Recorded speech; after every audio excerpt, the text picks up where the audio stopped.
1 year after my husband's death, I hired a company to renovate his old office.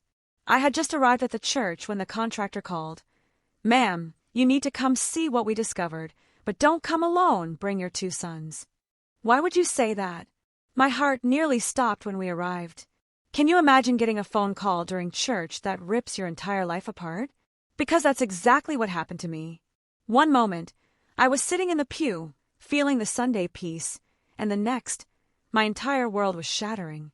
My husband's contractor told me they'd found something in his office, something so terrifying, he warned me, "Don't come alone." That call came right during the closing hymn. I really should have silenced my phone, but at 63, those little modern courtesies still sometimes slip my mind. The vibration in my hand was insistent, urgent. I glanced down. Morgan Renovation. My stomach just nodded. Morgan Holbrook never called unless something was terribly wrong. I slipped out of the pew, my old joints protesting, and stepped into the crisp September air. "Mrs. Golding," Morgan started, his voice so tight, so different from anything I'd ever heard. "I'm sorry to interrupt your Sunday, but we found something in your husband's office. Something you need to see immediately." "What kind of something?" I asked, pulling my cardigan tighter. There was a pause, a really unsettling one. When he spoke again, his words were measured, careful. "I can't explain it over the phone, ma'am. But I need you to bring your sons with you. Both of them. Don't come alone." Then, the line went dead.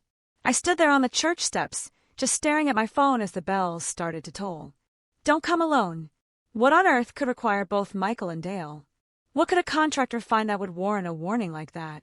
My hands were shaking as I dialed Michael's number. He answered, his voice thick with the lazy contentment of a Sunday morning. "Mom, I'm in the middle of breakfast with Claire and the kids." "Michael." I cut him off, trying to keep my voice steady. "I need you at the house now. Bring Dale." "What's wrong?" "The renovation crew found something. The contractor says we all need to be there." I heard him cover the phone, muffled voices in the background. Claire's voice rose sharply, irritation, inconvenience. "Mom, can't this wait until—" He said not to come alone, Michael. He said to bring both of you. Another pause. "We'll be there in 20 minutes. I drove home through the quiet streets of Millbrook Falls, Virginia, my mind a whirlwind of possibilities. Thomas had been gone a year now, one full rotation of seasons without his steady presence. The heart attack had been so sudden, so merciless. One moment, he was in his study, preparing for a deposition. The next, he was just gone. His office had remained untouched since that January morning. I just couldn't bring myself to enter it, to face the gaping absence that filled every corner of that room. But 3 weeks ago, on what would have been our 42nd anniversary, I'd made a decision. I would transform that space into something new. Not erase Thomas, I could never do that, but create something forward-looking. A library, perhaps, a place where our grandchildren could read. The renovation had started 5 days ago. They'd begun with the bookshelves, carefully boxing up Thomas's law volumes, then the carpet, the old wallpaper. Morgan had promised 3, maybe 4 weeks. Today, they were scheduled to open up the wall behind Thomas's desk, something about updating the electrical wiring for new built-in shelving. As I turned onto Hawthorne Drive, I saw both my sons' cars already in the driveway. Michael's sleek BMW beside Dale's, more modest Honda. They stood together near the front porch, and even from a distance, I could feel the tension radiating off them. They'd barely spoken since Thomas's funeral, some argument over the estate that I desperately tried to stay out of. "Mom!" Michael called as I climbed out of my car. He strode toward me, all business in his pressed slacks and polo. At 41, he'd inherited his father's sharp features and even sharper mind. "What's this about?" "I don't know any more than you do," I said, fumbling for my keys. Dale hung back, hands in the pockets of his worn jeans. At 37, he'd always been the gentler of my boys, more interested in his high school teaching job than in following his father and brother into law. But there was something guarded in his expression now, something watchful. The front door opened before I could use my key. Morgan stood there, his face pale under his tan, sawdust clinging to his flannel shirt. "Mrs. Golding, thank you for coming so quickly." His eyes darted to my sons. "What did you find?" Michael demanded, already pushing past him. Morgan looked at me, and I saw something in his eyes that made my blood run cold. Pity, and underneath it fear. "It's better if you see it yourselves," he said quietly. We followed him through the familiar hallway to Thomas's study. The room looked strange, violated. Stripped of carpet and wallpaper, the very bones of the house exposed. Two of Morgan's crew stood near the far wall, their faces carefully neutral. The wall behind where Thomas's desk had stood for 2 decades was gone. Not just opened, completely removed. In its place was a space I'd never known existed. A hidden room. It was small, perhaps 8 by 10 feet, lit now by the work lights Morgan's crew had brought in. The walls were bare drywall, never painted, and along them were shelves. Dozens of them, packed with files. "The wall was false," Morgan explained, his voice tight. "Double-layered. We found the seam when we were checking for studs. There's a door mechanism here." He pointed to an innocuous section of bookshelf hidden behind the trim work. "Your husband built this years ago. A professional job." I stepped closer, my heart hammering against my ribs. The files were labeled, organized with the same meticulous care Thomas had brought to everything in his professional life. I recognized his handwriting on the tabs, but it was the contents that made my breath catch. Photographs, documents, newspaper clippings, and names. So many names, written in Thomas's precise script across manila folders. Michael pushed past me, grabbing a file. His face went white as he opened it. "What the hell is this?" he breathed. I pulled another file from the shelf at random. Inside were photographs of a man I didn't recognize, copies of financial documents, what looked like surveillance notes dated over a decade ago. At the top of the page, in Thomas's handwriting, subject, Richard Petton. Status, terminated. Terminated. My hand shook as I set the file down and reached for another and another. Each one was a dossier on someone. Most were people I'd never heard of, but some names I recognized. Local business owners, a former mayor, the superintendent of schools. "Mom," Dale's voice was strangled. He stood in the corner of the hidden room, holding a file with no name on the tab, just a date, June 1998. He opened it, and photographs spilled out onto the floor. I bent to gather them, and my world tilted on its axis. The photos showed a young woman, beautiful, dark-haired, entering and leaving a hotel. In some of them, she was with a man. Not just any man. My husband. There were receipts, hotel bills, restaurant charges, all dated across a span of 6 months in 1998. The year Michael had graduated college. The year we'd celebrated our 25th wedding anniversary with a party at the country club. The year Thomas had told me he was traveling constantly for a case in Richmond. "There's more," Morgan said quietly. He pointed to the back of the room. Michael was already across the room, examining a safe. "It's a digital lock. 4 digits. Mom, do you know Dad's codes?" I couldn't speak, couldn't think. The photographs felt like weights in my hands. Who was this woman? Why had Thomas kept these records hidden for over 2 decades? And more terrifyingly, what else had my husband been hiding? "Try the anniversary," Dale suggested, his voice hollow. Michael punched in numbers. The safe beeped and clicked open. Inside was a single leather-bound journal and a stack of VHS tapes, each labeled with dates spanning back 30 years. But it was what sat on top that made Michael step backward, his face ashen. A handgun. And beneath it, a passport with Thomas's photo, but a different name. "Mom," Michael said slowly, turning to face me. What kind of law was Dad really practicing? I looked around the hidden room, at the files covering the walls, at the evidence of a life I'd never known my husband had lived. Thomas Golding, the man who'd kissed me goodbye every morning, who'd sat across from me at dinner every night for 4 decades, who'd held my hand through 2 pregnancies and 1,000 ordinary days, had been a stranger. A stranger with secrets that someone wanted to keep buried. Because as Morgan had led us through the house, I'd noticed things. Small things that might have meant nothing individually, but together they formed a pattern. Scratches around the front door lock that hadn't been there last week. The faint smell of cigarette smoke in the hallway, though no one in my family smoked. The way the alarm code had failed to work when I'd arrived 3 days ago, I'd assumed it was a glitch. But now, standing in this hidden room, filled with evidence of Thomas's secret life, I understood. Someone else knew about this room. Someone who'd been searching for something. And they might be searching still. "We need to call the police," Dale said. But Michael shook his head, his lawyer's mind already working. "And tell them what? That Dad had a hidden room. That's not illegal. The gun probably is. Virginia requires registration, but that's not exactly, Michael." I cut him off, my voice firmer than I felt. "Look at these files. Really look at them. What do you see?" He pulled another folder from the shelf at random, opened it. His eyes scanned the contents, and I watched comprehension dawn.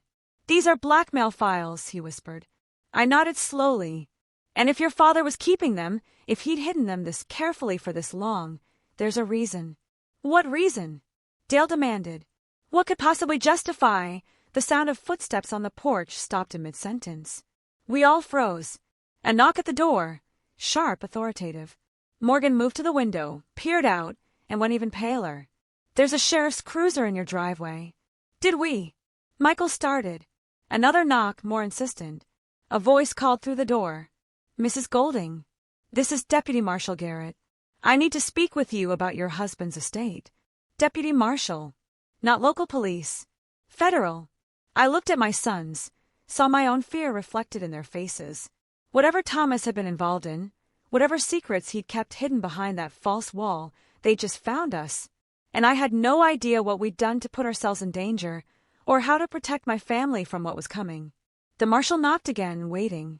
Time seemed to freeze in that hidden room, surrounded by evidence of a life I'd never known, holding photographs of my husband with another woman, while a federal officer stood at my door, asking questions I had no answers for. I took a deep breath and started toward the hallway. Behind me, Michael grabbed my arm. "Mom, wait. We need to think about this." But I'd already made my decision. Whatever Thomas had done, whatever he'd been hiding, I would face it. I'd spent a year grieving a man I thought I knew. Now it was time to discover who he'd really been, even if the truth destroyed everything I'd believed about my life.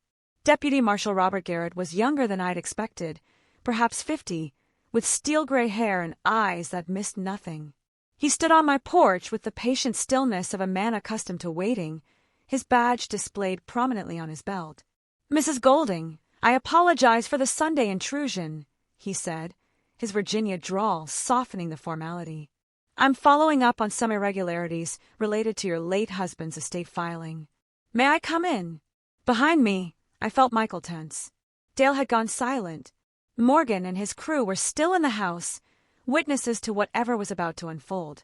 "Of course," I said, stepping aside. My voice sounded remarkably calm, considering my heart was attempting to break through my ribcage. "Though I'm not sure what irregularities you're referring to. Everything was handled by my husband's law partner, Edward Hutchkins." Something flickered in Garrett's eyes at the mention of Edward's name. "Yes, ma'am. That's actually part of what I need to discuss with you." He followed me into the living room, noting the renovation chaos with a sweep of his gaze. His eyes lingered on the open doorway to Thomas's study, and I saw a recognition there. He knew about the hidden room, or suspected. "Marshal," Michael stepped forward, extending his hand with the practiced ease of a corporate attorney. "I'm Michael Golding, Mrs. Golding's eldest son. Perhaps you could explain the nature of this visit." Garrett shook his hand, assessed him with a glance. "I'm investigating potential financial crimes related to several estates managed by the Golding and Hutchkins law firm over the past 15 years. The words fell like stones into still water. "My father's firm?" Michael's voice sharpened. "That's impossible. Golding and Hutchkins has an impeccable reputation." "Had," Garrett corrected quietly. "Edward Hutchkins disappeared 3 days ago. Cleaned out the firm's trust accounts, approximately $2.3 million, and vanished. We've issued a federal warrant." The room spun. I gripped the arm of the sofa to steady myself. Edward Hutchkins had been Thomas's partner for 30 years. He'd been a pallbearer at the funeral. He'd helped me navigate the estate paperwork, assured me everything was in order. "When you say disappeared," Dale asked slowly, "do you mean?" "I mean his wife came home Thursday evening to find his clothes gone, his computer wiped, and a note saying he was sorry." Garrett pulled out a small notebook. "Mrs. Golding, when did you last speak with Mr. Hutchkins?" I struggled to remember. 3 weeks ago, when I signed the papers to authorize this renovation. He came here to the house. Did he seem agitated? Worried? I thought back to that afternoon. Edward had been his usual self, professional, sympathetic, perhaps a bit distracted. But there had been something. He'd asked about Thomas's office, whether I'd found anything unusual among his papers. Garrett's eyes sharpened. And had you? Michael shot me a warning glance. But I was tired of secrets, tired of lies. No, I hadn't been in the office since Thomas died, not until the renovation began. It was technically true. I hadn't found anything. The contractors had. Mrs. Golding, I need to ask you something directly. Garrett leaned forward, his expression grave. Did you know your husband maintained files on various individuals? Personal information, financial records, the kind of documentation that might be considered blackmail material. Michael interrupted coldly. Marshall, I think before my mother answers any more questions, we should establish whether she needs legal representation. I'm not investigating your mother, Garrett said, but I am investigating what your father and Edward Hutchkins were doing with those files, and why Hutchkins ran the moment he heard about this renovation. The pieces clicked together in my mind with terrible clarity. He knew about the hidden room. We believe so. Yes. We also believe he was afraid of what might be found there. Garrett stood, walked to the window overlooking the backyard. Mrs. Golding, your husband was a brilliant attorney. He also kept meticulous records of information that certain people would prefer stayed buried. We think Hutchkins was helping him manage that information. And when your husband died, someone else wanted those files. I finished. Garrett nodded. We think Edward was being pressured, possibly threatened. And rather than face what was coming, he took the money and ran. Leaving my mother to face the consequences, Michael said bitterly. Leaving all of us to face them, Dale corrected. He'd been quiet until now, but his face was ashen. If Dad was blackmailing people, we don't know that's what he was doing, I said sharply. But even as I spoke, the words rang hollow. What else could those files be? Garrett turned back to face us. I need to see that room. Whatever your husband was hiding, it may be evidence in a federal investigation, and it may also help us locate Edward Hutchkins before what? I demanded. Before whoever he's running from catches up to him. A chill ran down my spine. You think he's in danger? I think everyone connected to those files is in danger, Mrs. Golding. Including you. The weight of his words settled over the room like a shroud. Morgan appeared in the doorway, his face uncertain. Ma'am, should my crew leave? Yes, Garrett said before I could answer. I'll need this to be an official scene. No unauthorized personnel. As Morgan and his crew filed out, I watched my peaceful Sunday morning transform into something from a nightmare. Federal investigation. Missing partner. Hidden files. Danger. And underneath it all, the nagging question, who had Thomas really been? After Morgan left, Garrett spent 2 hours in the hidden room, photographing everything, making notes, occasionally asking questions I couldn't answer. Who were these people? When did Thomas compile these files? Did I recognize any of the names? I recognized 3. Lawrence Brennan, who'd served as mayor of Millbrook Falls 10 years ago. Rita Vance, principal of the high school where Dale taught. And Sheriff Raymond Cook, who'd recently retired after 30 years of service. All 3 had been friends, people we'd socialized with, shared meals with, celebrated holidays alongside. All 3 had files documenting secrets that could destroy them. Ma'am, you need to see this. Dale stood in the doorway of the hidden room, holding the leather journal we'd found in the safe. His hands trembled slightly. It's Dad's handwriting. It's a ledger. Garrett took the journal, flipped through pages filled with Thomas's precise script. Dates, names, amounts, payments received, services rendered, the clinical language of transactions. Your father was running a protection service, Garrett said finally. People paid him to keep their secrets. Substantial amounts, based on these figures. That's not possible, I whispered. But I was staring at entries dated across decades. Thousands of dollars. Tens of thousands. All meticulously recorded. Michael snatched the journal from Garrett's hands, his face flushed with anger. This doesn't prove anything. These could be legitimate legal fees for cases that were never filed with the court. Garrett's voice was gentle but firm. Mr. Golding, I've already cross-referenced some of these names with public records. Your father wasn't representing these people in legal matters. He was collecting money, to keep quiet about information he'd gathered. Then he was a criminal, Michael said flatly. Or he was protecting people, I said quietly. Everyone turned to look at me. What if these weren't victims? What if they came to him, asked for help, and he managed the situation? Garrett studied me with new interest. An interesting perspective, Mrs. Golding. Is that what you believe? I didn't know what I believed anymore. But I knew Thomas, the man who donated to the hospital fundraiser every year, who'd mentored young lawyers, who'd held me when my mother died and told me everything would be all right. That man couldn't have been a simple blackmailer, could he? I believe my husband was complicated, I said carefully. And I believe there's more to the story than we understand. My phone buzzed in my pocket. A text from an unknown number. Stop looking. Some secrets should stay buried. I showed it to Garrett, watched his expression harden. When did you receive this? Just now. He pulled out his own phone, made a call. I need a trace on a number and a security detail at 428 Hawthorne Drive. Priority 1. Security detail. The words made it real. We were in danger. Not theoretical, future danger, but immediate, present threat. Marshall, I said slowly, if someone knows we found this room, knows we're looking through these files, why warn us to stop? Why not just take what they want? Why not just take what they want? Garrett finished. Because they don't know what you found yet. They're trying to scare you into walking away before you discover something specific. Discover what? Dale demanded. That's what we need to figure out. Garrett closed the journal carefully. Mrs. Golding, I'm going to need you and your sons to come to the federal building tomorrow morning. We'll need complete statements, and we need to secure these files before. The sound of shattering glass cut him off. We all froze as a brick crashed through the living room window wrapped in paper.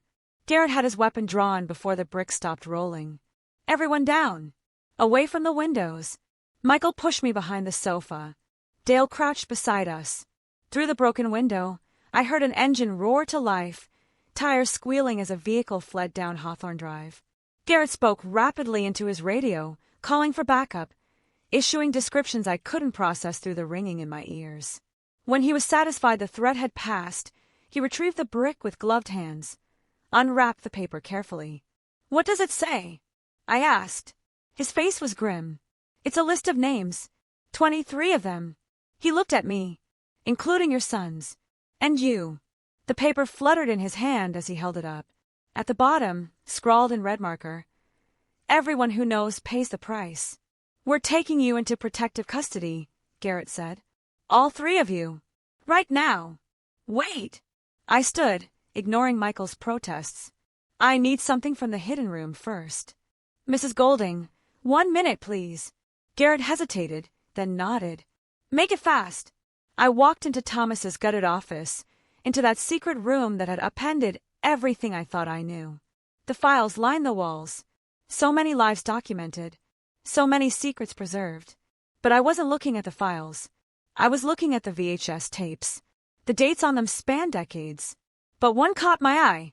September 15th, 1987. The day we'd moved into this house. The day Thomas had insisted on setting up his office first, before even unpacking the kitchen.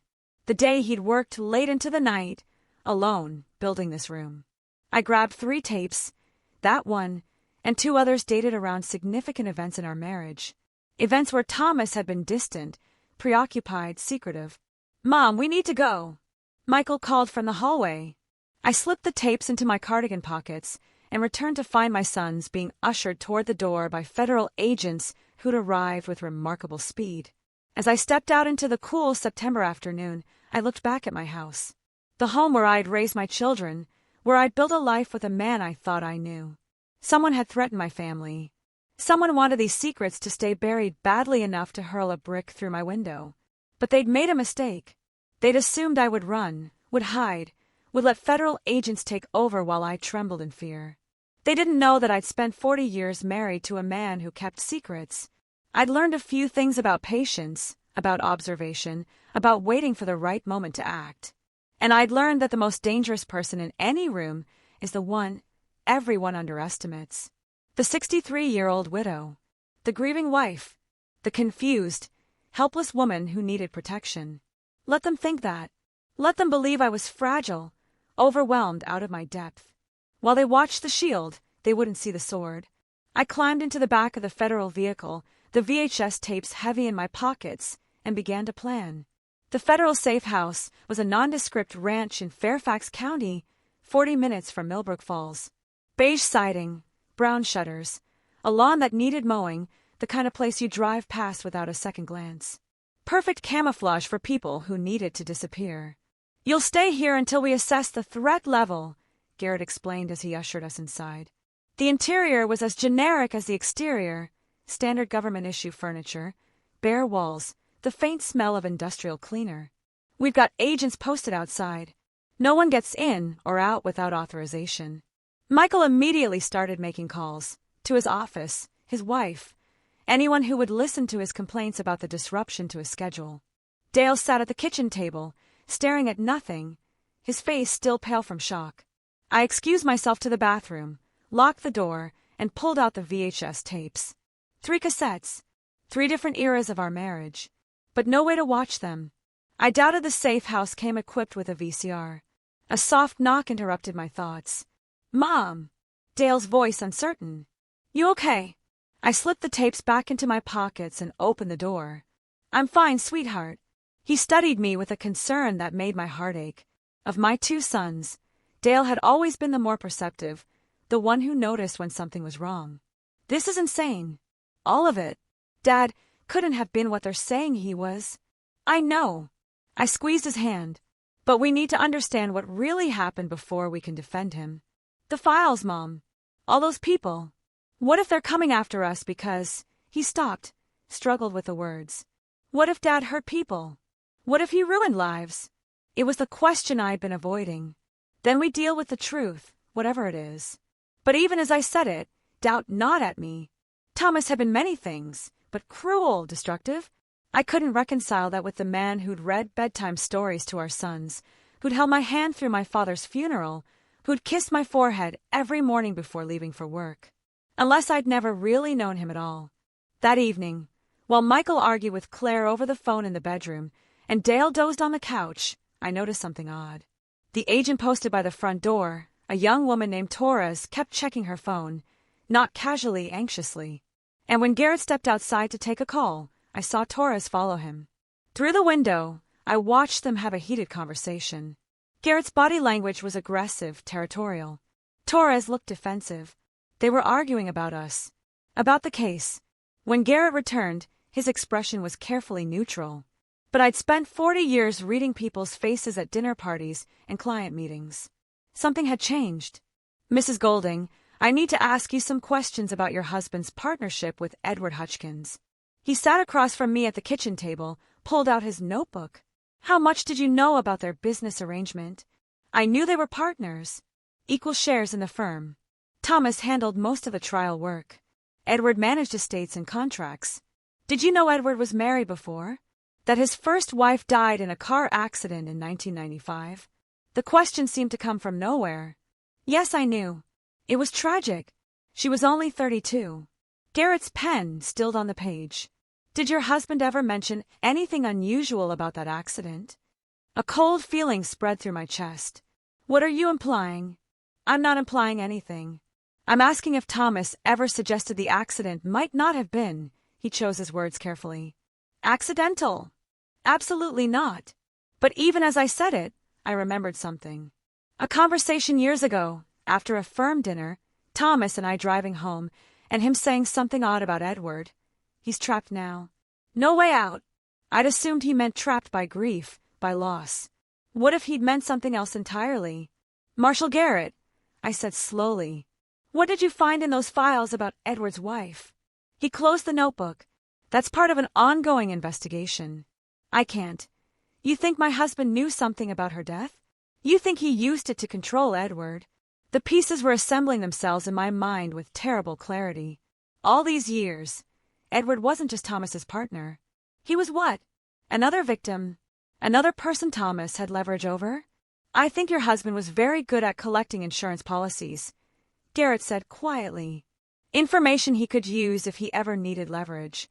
And I think Edward Hutchkins finally decided he'd had enough." My phone buzzed. Another text from the unknown number. Ask Garrett about his brother. I showed him the screen, watched the color drain from his face. Who sent this? His voice was tight. The same number as before. What does it mean? What about your brother? Garrett stood abruptly, walked to the window. When he spoke again, his voice was rough. My brother committed suicide 8 years ago. He was a banker in Richmond. Got caught up in some kind of financial scandal. Lost everything. He turned to face me. Your husband's firm handled the investigation. The implications hung in the air between us. You think... Thomas, I think my brother's name was in one of those files, Garrett said. And I think whatever information your husband had drove James to put a gun in his mouth. The room tilted.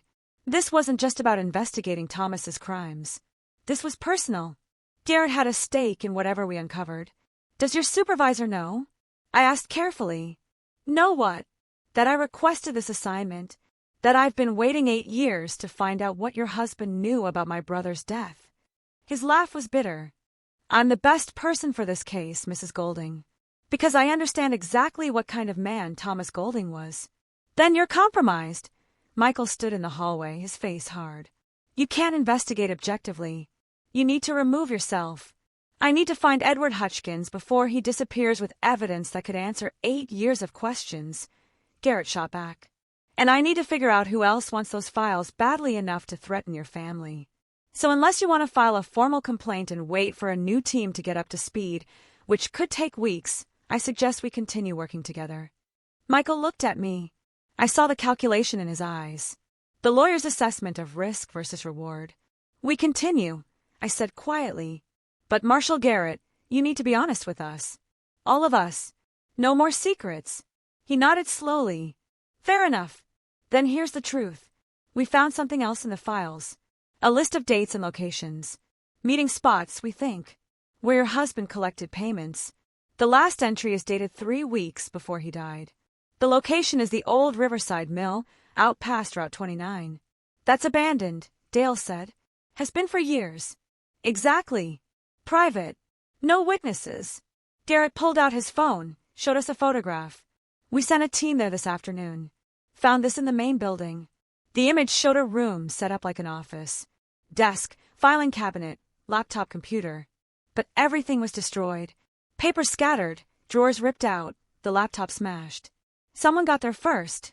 I breathed. 2 days ago, by the look of it. Right around the time Edward Hutchkins disappeared. Garrett swiped to another photo. We also found this. A message spray-painted on the wall in red. The doctor knows. What doctor?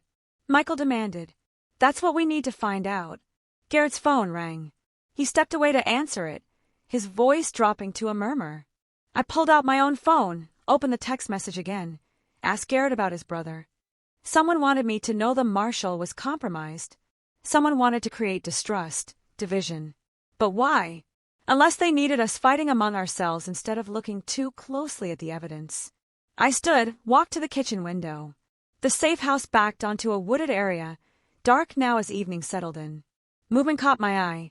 A figure just at the tree-line. Too far to make out details, but standing there watching. Marshal, I called quietly. We have company.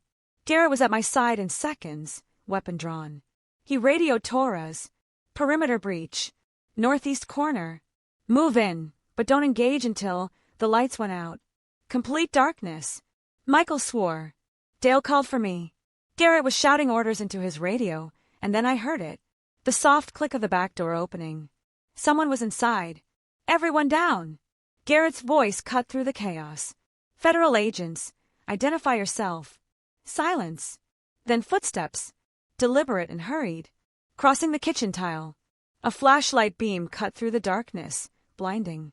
And when my eyes adjusted, I saw a figure standing in the doorway, wearing one of the marshal's jackets and holding Torres's access badge as if he belonged there. A man in his 60s, well-dressed, familiar. It took me a moment to place him because he was so utterly out of context. Dr. Richard Brennan, our family physician for 20 years. Hello, Constance, he said calmly, as if he'd just arrived for Sunday dinner. I think it's time we talked about what your husband really knew. Garrett's gun was trained on him. Don't move. Hands where I can see them. Dr. Brennan raised his hand slowly, but his expression remained placid. Marshall Garrett, I wondered when we'd meet. Your brother spoke of you often before the end. Garrett's hand trembled. You knew James. I was his doctor. Treated his depression after the scandal. Prescribed the pills he used to, well, you know the rest. Brennan's smile was terrible. Thomas documented all of it. Every prescription, every session, every moment of your brother's decline. He kept excellent records. You, son of a... Garrett lunged forward, but Michael grabbed him, held him back. Easy, Marshall, Brennan said. I'm not here to hurt anyone. I'm here because Constance needs to understand something important. He looked directly at me. Your husband didn't start collecting secrets because he was greedy or cruel. He started because he was protecting someone. And when he died, that protection ended. Protecting who? I demanded. Brennan's expression softened with something like pity.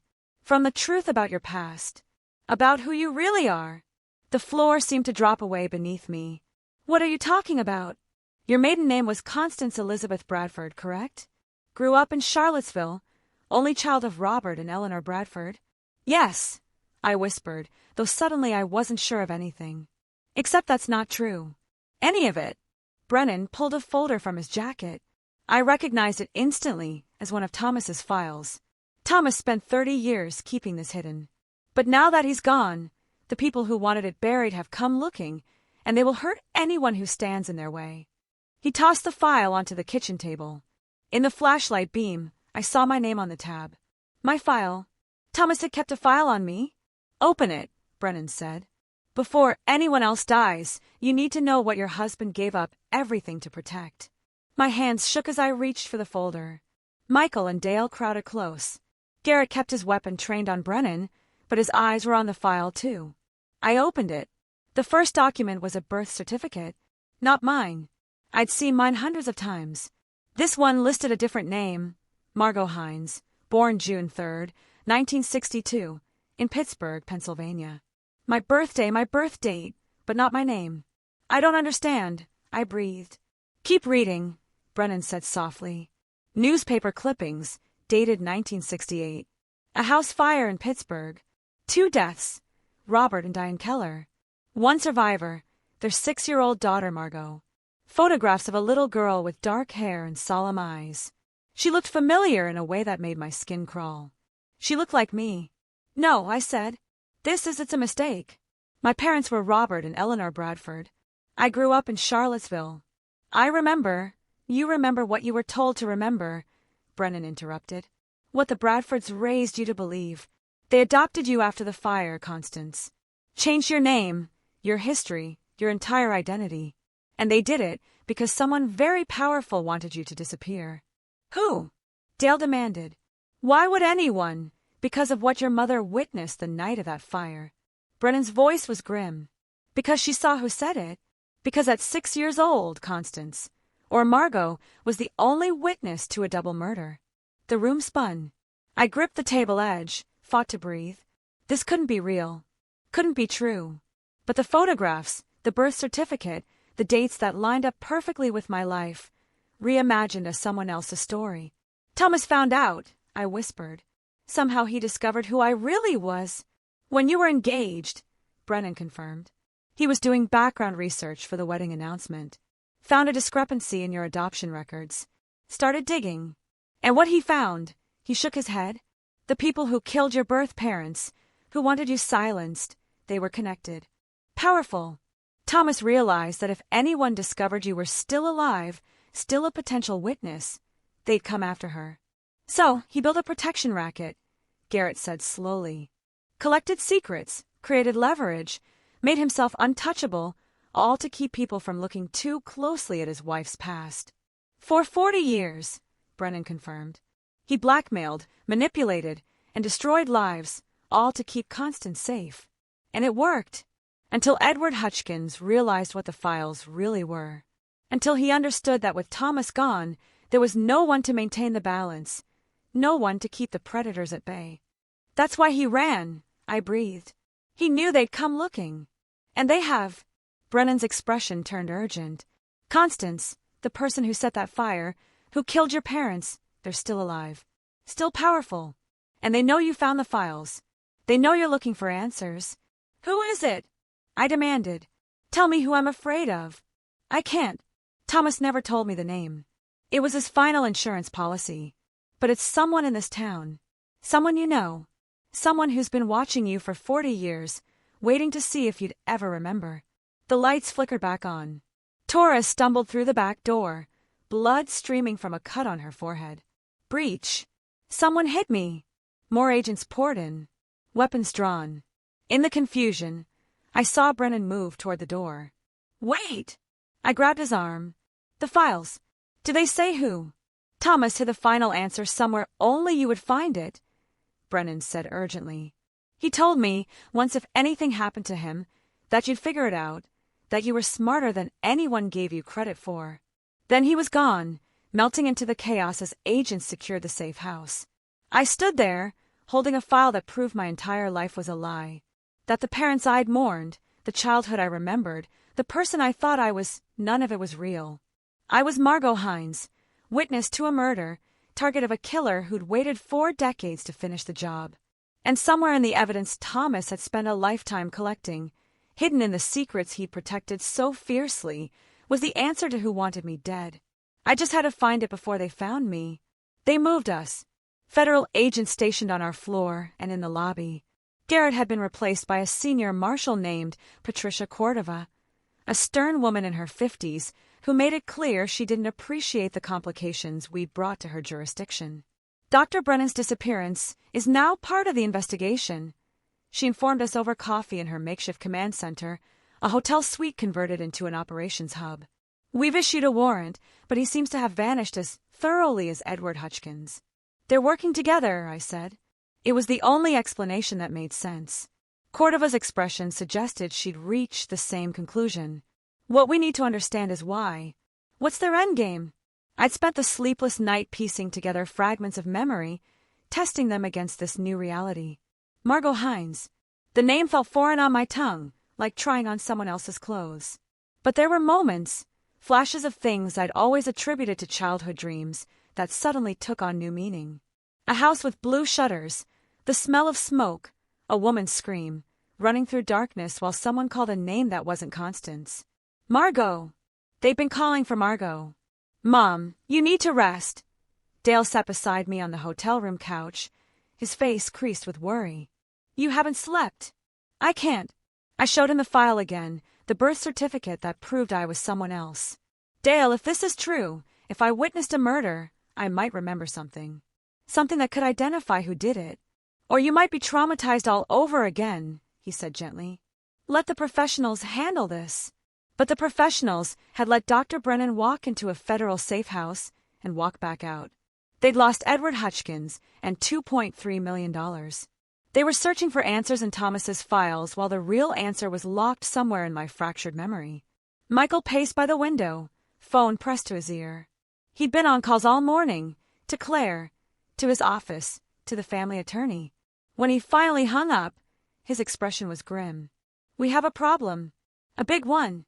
Cordova looked up from her laptop. What kind of problem? Claire's father is Lawrence Brennan, the former mayor, the one who has a file in Dad's collection. Michael's jaw tightened. She just informed me that her family is filing a lawsuit against Mom for defamation and emotional distress. They're claiming Dad's files contain false information intended to damage her father's reputation. That's ridiculous, Dale said. They can't sue Mom for something Dad did. They can and they are. And Claire's standing with them. Michael's voice cracked slightly. She wants me to choose. Her family or mine. The betrayal in his eyes cut deeper than any physical wound. His wife, the woman he'd built a life with, was turning this investigation into a weapon against us. Lawrence Brennan, I said slowly, pulling the name from memory. He was mayor from 2008 to 2014. Thomas, and I went to several functions at his house. He has a daughter about your age, Michael, and a son. Richard, Cordova finished, looking up from her computer. Dr. Richard Brennan, who just happens to be your family physician and the person who broke into the safe house last night. The connections assembled themselves like a spider's web. Lawrence Brennan, compromised by whatever Thomas had discovered. His son, Richard, somehow involved in covering up the truth about my identity. Both of them connected to a murder 40 years old. "We need to see Lawrence Brennan's file," I said. Cordova shook her head. "It's evidence in a federal investigation. I can't just— My family is being sued. My son's marriage is falling apart. Someone is trying to kill me." I stood, fought to keep my voice steady. "I have a right to know what's in that file." After a long moment, Cordova pulled out her phone, made a call. 10 minutes later, an agent arrived with a copy of Lawrence Brennan's file. It was thicker than most of the others. Inside were photographs dating back to the 1980s, financial records, copies of sealed court documents. But it was the newspaper clipping that made my blood run cold. Pittsburgh Gazette, October 15, 1968. Investigation continues in Keller House fire. The Brennan family lived in Pittsburgh, I whispered. In 1968, Cordova was already typing, pulling up records. Lawrence Brennan, born 1959 in Pittsburgh. Family moved to Virginia in 1969, 1 year after the Keller fire. She looked up.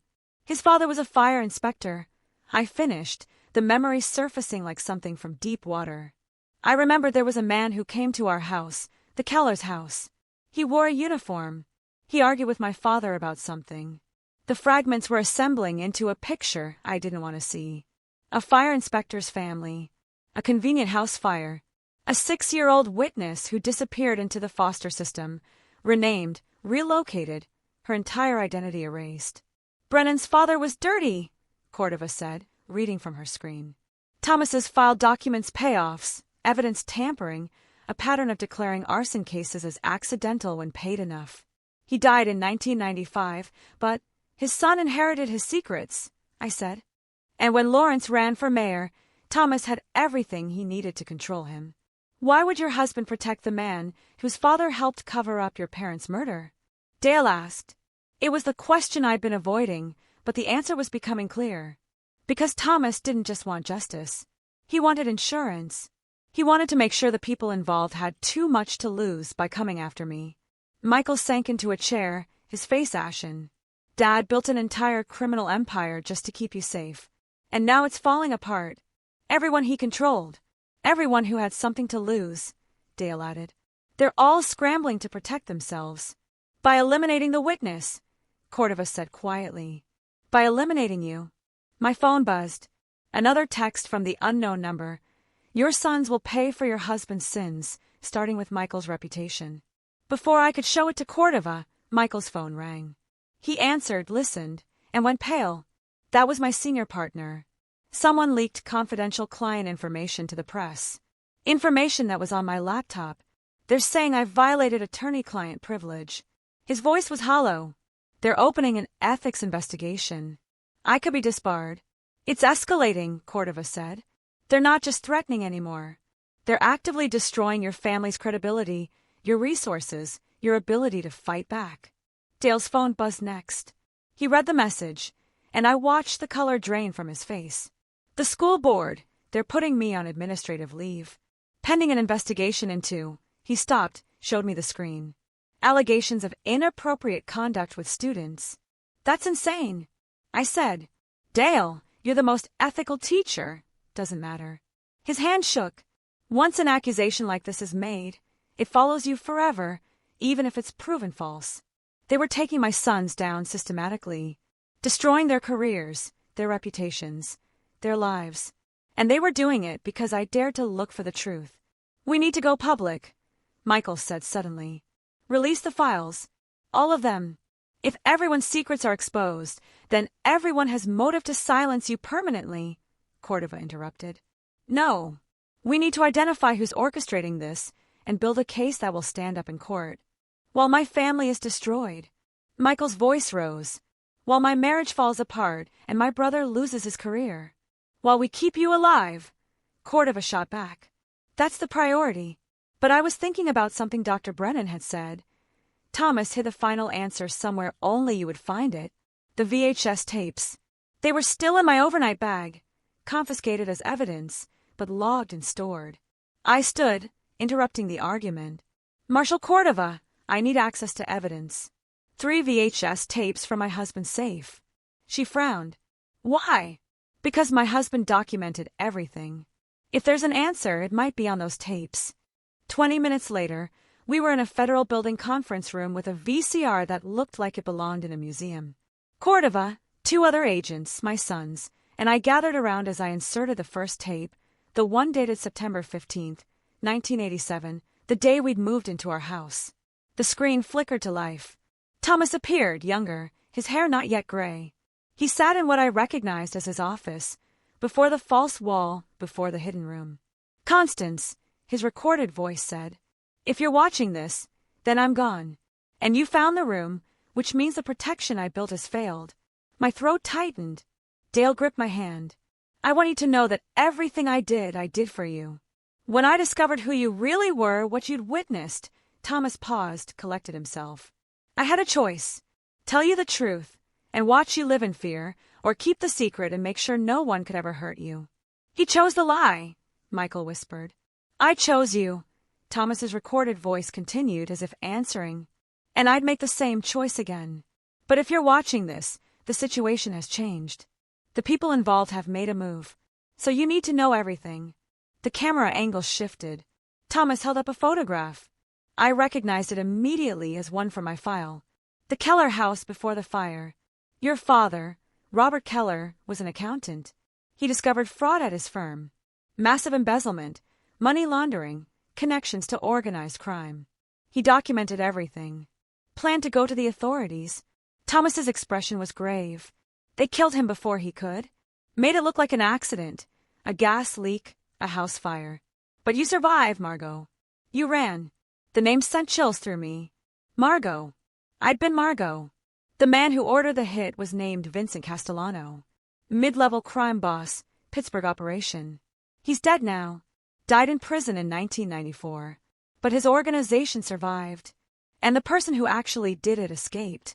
Thomas leaned closer to the camera. That was never proven. The investigation was compromised by the Brennan family's fire inspector father. The evidence was destroyed. Then how do we find them? I asked the screen, knowing he couldn't answer. But Thomas smiled, as if he'd anticipated my question. I spent 30 years following the money. Castellano's organization had connections in Virginia. When his empire fell, his people scattered. Some went legitimate, changed names, built new lives, got into politics, business, medicine. Medicine. I thought of Dr. Richard Brennan, of his father, Lawrence. I documented everyone with connections to the original crime, Thomas continued. Everyone who might have been involved. It's all in the files. But the person who actually killed your parents, who tried to kill you, I never found definitive proof. Until 3 weeks ago. 3 weeks before he died. I received a call, anonymous. Someone who claimed to know what happened that night. They wanted to meet. To make a deal. They said they had evidence, and they were willing to trade it for immunity from the leverage I had over them. It was a trap, Cordova said quietly. I went to the meeting, Thomas said on screen, at the old Riverside mill. And I recorded everything. If you're watching this tape, Constance, you need to find the others. They're hidden in places that mean something to us. Places only you would think to look. The screen went black. We sat in silence. Finally, Dale spoke. Dad was trying to make a deal with his own blackmail victim. Someone he had leverage over. Someone who knew about the Keller murders. Someone who killed him for it, Michael added. I thought about the recording, the meeting at Riverside Mill, the destroyed office we'd found there. Thomas made a recording of that meeting, I said. It would be evidence of who killed my parents. Maybe even evidence of who the killer hasn't found yet. My phone buzzed. The unknown number again. Found the mill. Found the office. Looking for the house next. Hope your son survived the search. The threat was clear. They were going to my house, where Morgan's renovation crew had torn open walls, exposed the hidden room, disturbed evidence, where they might find whatever Thomas had hidden there. We need to get back to Millbrook Falls, I said, standing. Now. Absolutely not, Cordova said. It's too dangerous. We'll send a team. They won't know what to look for. Thomas said he hid things in places that meant something to us, to our marriage, our life together. I grabbed my coat. I'm the only one who can find it. Then I'm coming with you, Michael said. Me too, Dale added. Cordova looked ready to argue, then sighed. Fine, but we do this my way. Full tactical team, armored vehicles, and at the first sign of trouble we pull out. Agreed. I nodded, but I was already thinking ahead. Thomas had left me a trail, clues hidden in our shared history, in the life we'd built together. He trusted that I would be smart enough, observant enough, to find what he'd left behind. Everyone else saw me as a 63-year-old widow, fragile, confused, in need of protection. Thomas had known better.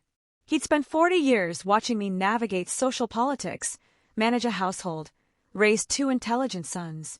He'd seen the steel beneath the polite exterior, and he'd bet everything, his reputation, his life's work, the truth about my past, that I would be able to finish what he'd started. As we prepared to return to Millbrook Falls, to walk back into danger, I felt something shift inside me.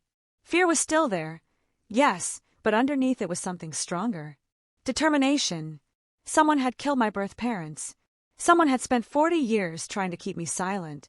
Someone had murdered my husband to protect their secrets. And they just threatened my sons. That was their mistake. Because a mother protecting her children is the most dangerous force in the world. They were about to learn that lesson the hard way. We arrived at my house just after sunset, a convoy of federal vehicles rolling up Hawthorne Drive like an invading army. The neighbors' curtains twitched. Mrs. Patterson from next door stood on her porch, arms crossed, watching with undisguised curiosity. The house looked violated in the fading light. Yellow police tape still hung across the door from the brick incident. Morgan's truck was gone, but his equipment remained, scattered across the lawn. Sawhorses, tarps, a stack of drywall sheets growing damp in the evening dew. Clear the perimeter first, Cordova ordered her team. 6 agents fanned out, checking the backyard, the garage, the shadowed spaces between houses where threats might hide. I stood on the sidewalk, keys clutched in my hand, and tried to think like Thomas. Where would he hide something precious? Something that could only be found by someone who knew our history, our private moments. Mom, Dale said quietly. The tree. I turned to look at him. He was staring at the old oak in the backyard, barely visible in the gathering darkness. What about it? Remember when I was 10? I built that tree house, and Dad helped me. We spent an entire weekend up there. Dale's eyes met mine. He made me promise never to tear it down. Said it was important to keep some things exactly as they were built. My heart began to race. The treehouse. We'd kept it maintained even after the boys grew up, even though it served no purpose. Thomas had insisted on replacing boards when they rotted, keeping the structure sound. Cordova, I called. We need to check the treehouse. She looked skeptical, but nodded. Ramirez, Santos, you're with Mrs. Golding. Everyone else, maintain your positions. The backyard was a minefield of shadows. The treehouse perched in the oak's lower branches, accessible by a ladder Thomas had built with his own hands. Ramirez went up first, flashlight beam cutting through the darkness. It's clear, he called down. Just some old furniture, and wait, there's something here. My hands shook on the ladder rungs as I climbed. The treehouse was exactly as I remembered. Small platform, weathered walls. The initials DW and MW carved into the support beam. But Ramirez was pointing to the corner where a loose board had been pried up. Beneath it was a metal box. I lifted it out with trembling hands. The lock was simple, designed to keep out curious children, not determined adults. I broke it open with a rock. Inside was another VHS tape, labeled with a date 3 weeks before Thomas died. And underneath it, a file folder marked Final Evidence. We need to watch this, I said. Back in the house, with agents posted at every entrance, we gathered again around the ancient VCR. Michael and Dale flanked me on the couch. Cordova stood behind us, her hand never far from her weapon. I inserted the tape. The image was grainy, shot from a fixed camera position. The setting was the Riverside Mill office. I recognized the desk, the filing cabinet, before they'd been destroyed. Thomas sat in frame, facing the camera. This is being recorded on October 8th, he said, his voice steady despite the tremor in his skin. I'm meeting with someone who claims to have information about the Keller murders. Someone I've maintained leverage over for 15 years. The door in the background opened. A figure entered, face initially obscured by shadow. Then they moved into the light. I gasped. Rita Vance, the high school principal. Dale's boss. Thank you for coming, Thomas said on screen. Let's get this over with. Patricia's voice was tight with tension. She sat across from him, her face hard. You said you'd destroy the files if I told you what I know about Pittsburgh. If the information is genuine, yes. I'll destroy everything I have on your embezzlement from the school district. Dale made a strangled sound beside me. She was stealing from the school for 5 years. But that's not why we're here. You grew up in Pittsburgh. Your father worked for Vincent Castellano's organization. Patricia's jaw tightened. He was a driver. Low level. He got out before the arrests. But not before he participated in certain operations, including the Keller fire. The room seemed to freeze. On screen, Patricia went very still. I don't know what you're talking about. Yes, you do. Your father drove the car that night. He was the getaway driver for the person who set the fire. And you know he confessed.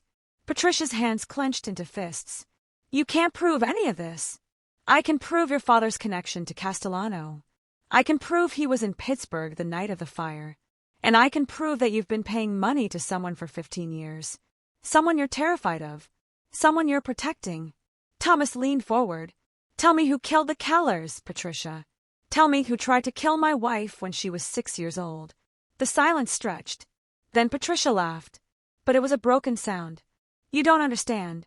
If I tell you, they'll kill me. They've killed before. They killed Eddie Hutchins 2 days ago. My blood ran cold. Eddie Hutchins, Edward's son. He'd been found dead last week. An apparent suicide. Edward's son knew, Cordova breathed. On screen, Thomas had gone pale. Eddie is dead.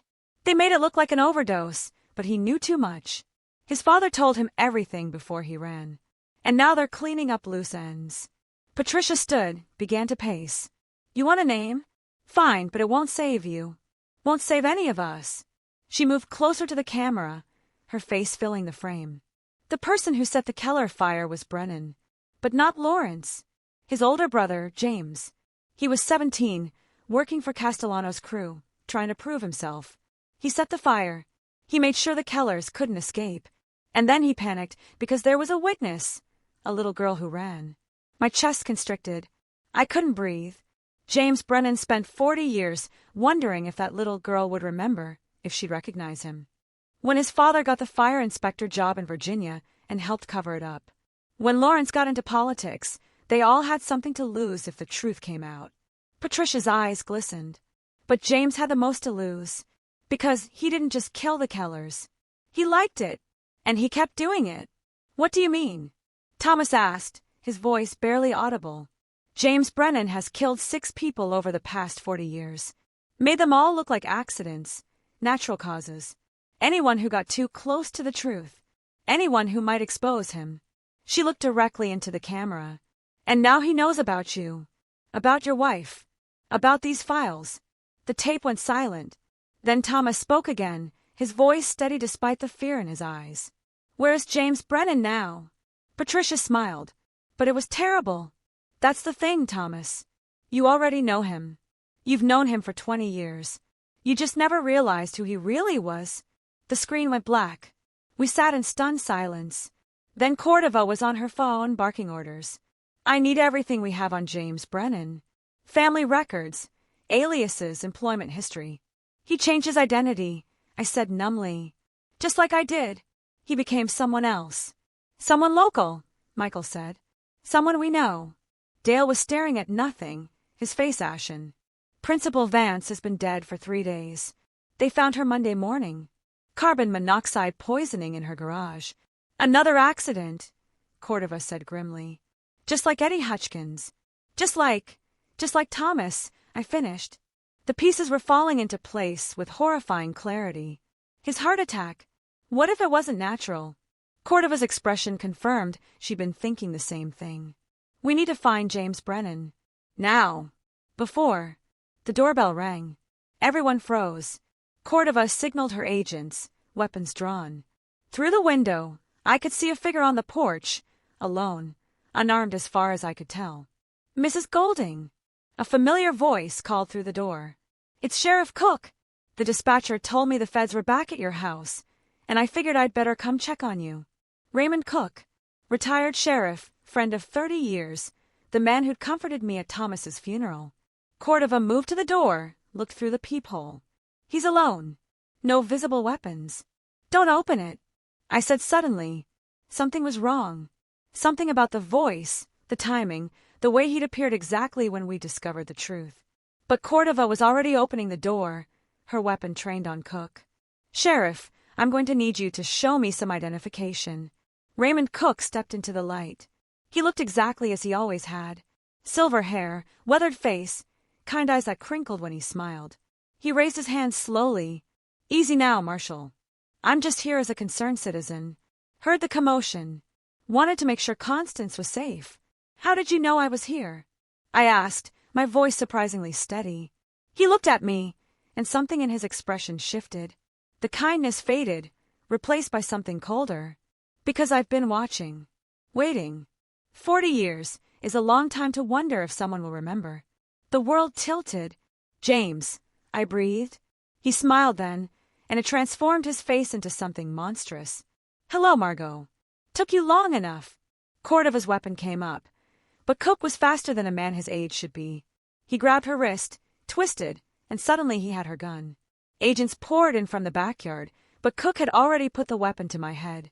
Everyone stop, or Constance dies right here, right now. Just like her parents. The agents froze. Michael and Dale started to move, but I shook my head slightly. I could feel the cold metal against my temple, smell the sweat and desperation rolling off the man I'd called friend for 3 decades. The man who'd killed my parents, who'd tried to kill me, who'd murdered my husband. You set the fire, I said quietly. You were just a boy, old enough to understand what happened to snitches. His voice was rough. Your father was going to destroy everything. Castellano's whole operation. I did what needed to be done. And then you became a cop.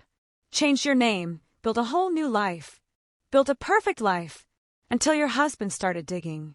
Until he figured out who I really was. Cook's grip tightened. I tried to warn him. Tried to make a deal. But he wouldn't let it go. So I made his heart stop. Easy enough when you know what you're doing. You murdered him, Michael said, his voice breaking. I eliminated a threat. Just like I eliminated Rita Vance when she talked. Just like I eliminated Eddie Hutchkins when he tried to blackmail me. Cook pulled me backward toward the door. And now I eliminate the last loose end. The witness who's haunted me for 40 years. You won't make it out of here, Cordova said. There are 6 agents surrounding this house. Then I guess we'll see how many people die tonight. Cook's hand was steady, his voice calm. This wasn't panic. This was a man who'd killed before and knew exactly what he was doing. But he'd made a mistake. He assumed I was the same terrified 6-year-old who'd run from a burning house. He assumed I was helpless, dependent on others to save me. He didn't know what I'd learned in 40 years of watching, listening, preparing for a threat I couldn't name, but always felt lurking. He didn't know about the letter opener in my cardigan pocket, the one Thomas had given me for our anniversary. Sharp as a knife. That I'd been carrying since we found the hidden room. Just in case. You're right, I said quietly. You've been very careful. Very smart. You became the sheriff, the one person who could control investigations, cover up evidence, protect yourself. Exactly. He sounded almost proud. But you made one mistake. What's that, Margot? I drove the letter opener backward into his thigh, hard as I could. He screamed, his grip loosening for just a second. I dropped, rolled away, and Cordova was on him before he could recover. Agents swarmed, weapons drawn, and Raymond Cook, James Brennan, was on the ground, bleeding and cursing, and finally caught. I sat on my living room floor, shaking, while chaos erupted around me. Michael and Dale were beside me in an instant, their arms around me, their voices reassuring me that it was over, that I was safe. But I couldn't stop staring at the man on the floor, the monster who'd stolen my parents, my childhood, my husband.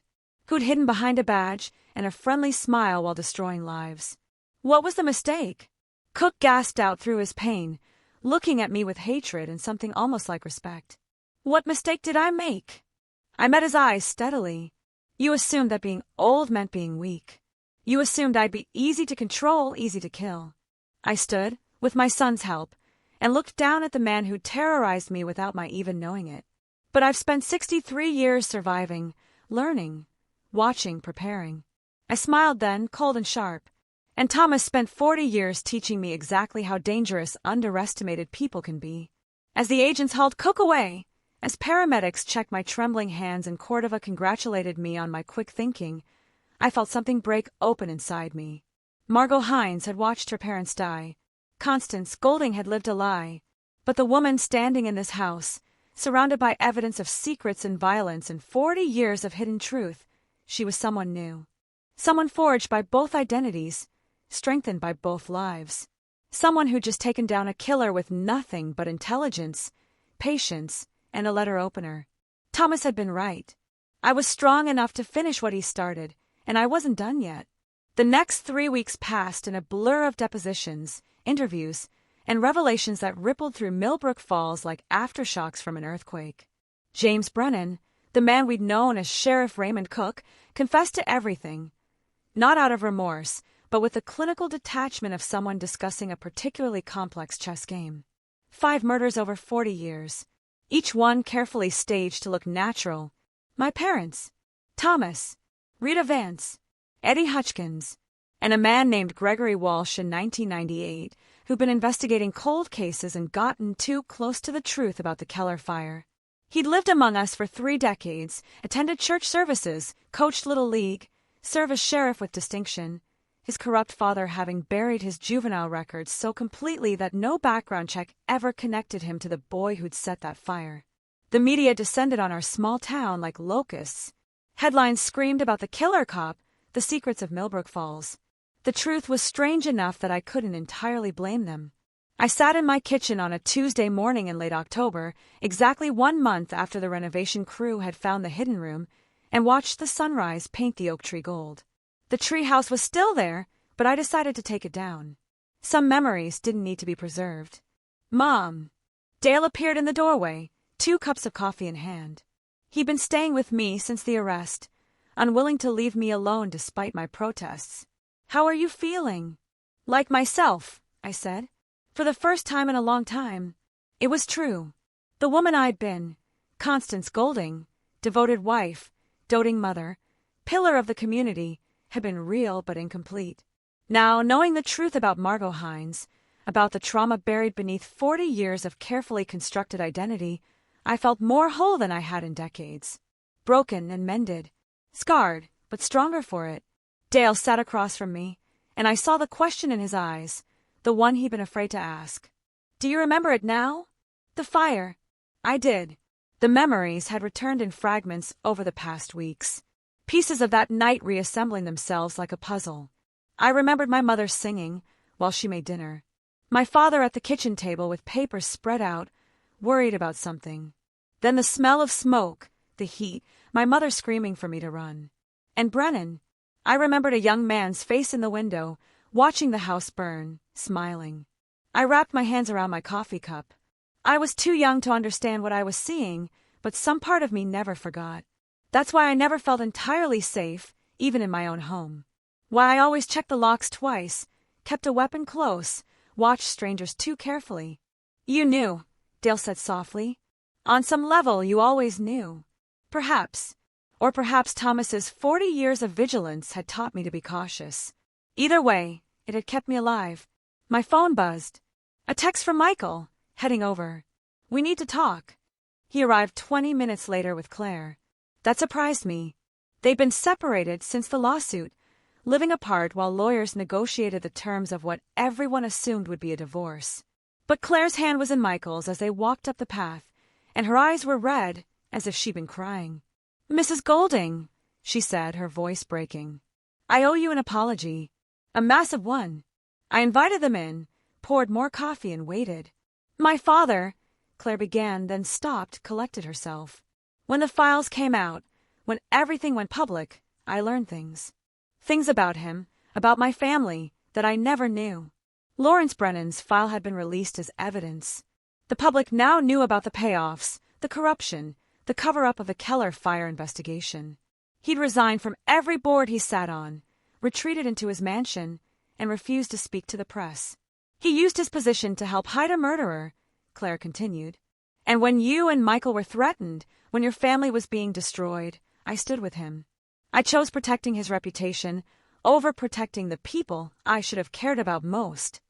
You didn't know, I said gently. I should have trusted you. Should have trusted Michael. She looked at my son with raw emotion. Instead, I let my family manipulate me, use me as a weapon against you. Michael's jaw was tight, but he squeezed her hand. We're working through it with a therapist. It's going to take time, but we want to try. If you'll forgive me, if you'll let me try to make this right, Claire added. I thought about it, about grudges and anger and the poison they created, about how Thomas had spent 40 years fighting threats, collecting leverage, living in a constant state of war. That path had cost him his life and nearly cost me mine. You're forgiven, I said. Both of you. But Claire, you need to understand something. I met her eyes steadily. Your father made choices. He has to live with the consequences. You can love him and still hold him accountable. You can be his daughter without being his defender. She nodded, tears spilling over. I'm trying to learn that. After they left, closer than they'd been in months, hands linked as they walked to the car, Dale turned to me. That was generous. After what her family did, holding on to anger would only hurt me, I said. Claire made a mistake. She's young. She deserves the chance to grow from it. What I didn't say was that I'd already exacted a different kind of justice. Lawrence Brennan's political career was over. His reputation destroyed. His son Richard had fled the country.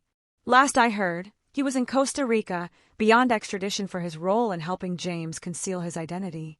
The Brennan family empire had crumbled, and I hadn't had to lift a finger. The truth had done all the work. That afternoon, Marshal Cordova called. Thought you'd want to know. We found Edward Hutchkins. My heart jumped. Where? Mexico. Living under an assumed name. He's agreed to return and testify in exchange for a plea deal. She paused. He wants to speak with you, Mrs. Golding. Says he owes you an explanation. The meeting was arranged for the following week, in a federal facility with Cordova present. Edward looked 10 years older than the last time I'd seen him.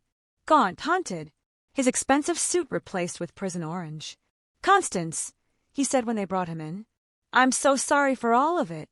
I studied the man who'd been Thomas's partner for 30 years, who'd sat at our dinner table, celebrated holidays with us, held my hand at the funeral while knowing he was about to run. Tell me why, I said simply. He sank into the chair across from me. Thomas and I started the files together. Back in the beginning, it was about protecting clients. We'd find information that could be used against them in custody disputes, business negotiations. We'd document it, prepare defenses.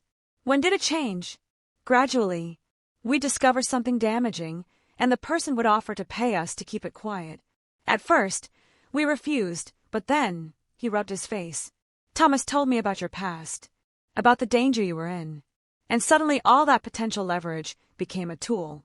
A way to protect you by blackmailing people. By making sure powerful people had too much to lose if anything happened to you. If James Brennan made a move, if anyone connected to the original crime tried to silence you, Thomas had insurance. Mutually assured destruction. It was twisted logic, but I understood it. Thomas had built an empire of secrets to protect one secret. Mine. Why did you run? I asked. Edward's hands trembled. When Thomas died, I thought it was a natural heart attack. Tragic, but expected given his stress levels. But then Eddie, my son, started asking questions. He'd always been curious about the firm, about Dad's work. He found some of the files, started piecing things together. His voice broke. James Brennan figured out that Eddie knew. He killed my boy, Constance. Made it look like an overdose, and I knew. I knew if I stayed, if I tried to fight, I'd be next. So I took the money and I ran, leaving me to face the consequences. I thought, he looked away. I thought they'd leave you alone. You were the grieving widow. You didn't know anything. I thought I was the threat, not you. I was wrong. I was a coward.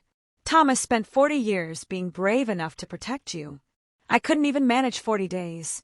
I'm sorry, Constance, for everything. I stood to leave, then paused. Edward, my husband, built a criminal enterprise. He blackmailed innocent people, destroyed reputations, broke laws. He did it to protect me. But that doesn't make it right. I know, he said. But he also kept me alive, kept our son safe, made sure that a 6-year-old girl who witnessed a murder got to grow up, have a family, build a life. I looked back at him. I can be grateful for that and still acknowledge the damage. Both things can be true. What are you going to do? He asked. With the files. With everything Thomas built. It was the question I'd been wrestling with for weeks. Thomas's hidden room contained evidence of crimes, secrets, sins, information that could destroy dozens of lives if it became public. I could turn it all over to the authorities. Let justice take its course, even if that justice was harsh and indiscriminate. Or I could do what Thomas never did. Destroy it all. Burn the files. Erase the secrets. Give people the chance to move forward without the weight of past mistakes crushing them. I'm going to make it right, I said. In my own way. The following week, I made my decision. With Cordova's approval, and under federal supervision, I went through every file in Thomas's collection. The ones containing evidence of actual crimes, fraud, embezzlement, abuse. I turned over to the appropriate authorities. People who'd hurt others would face consequences. But the rest, the affairs, the mistakes, the poor choices that had harmed no one but the people who made them, those I destroyed.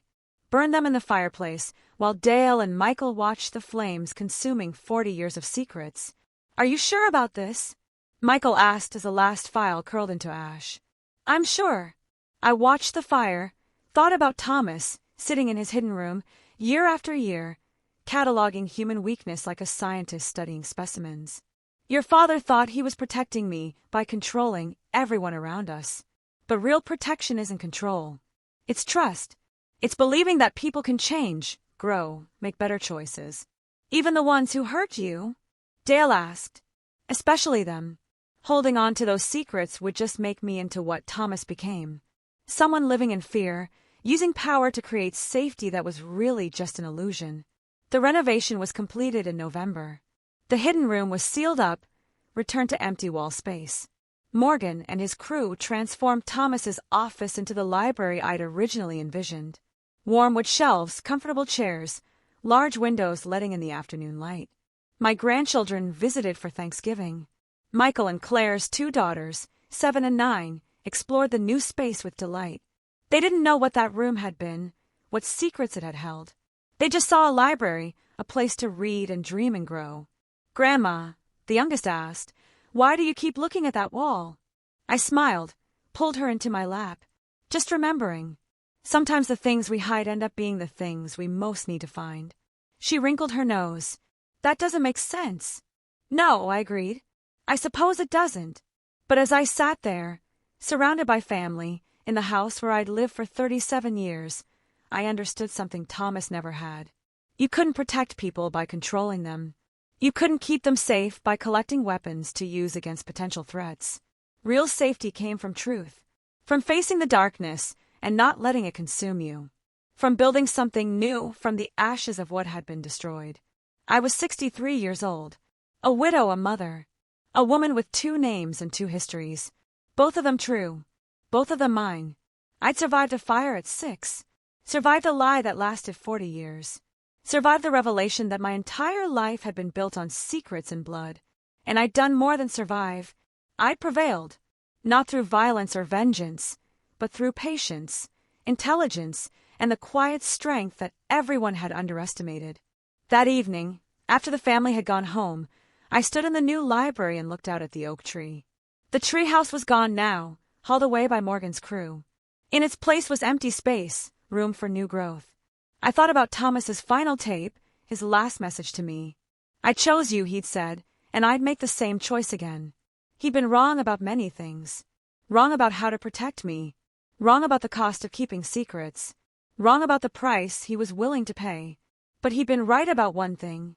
I was stronger than anyone knew. Smart enough to find the truth. Brave enough to face it. Wise enough to know when to fight and when to let go. The house settled around me. Familiar and strange all at once. My home. My sanctuary. No longer hiding secrets in its walls, but holding memories instead. Good ones and bad ones. Truth and lies.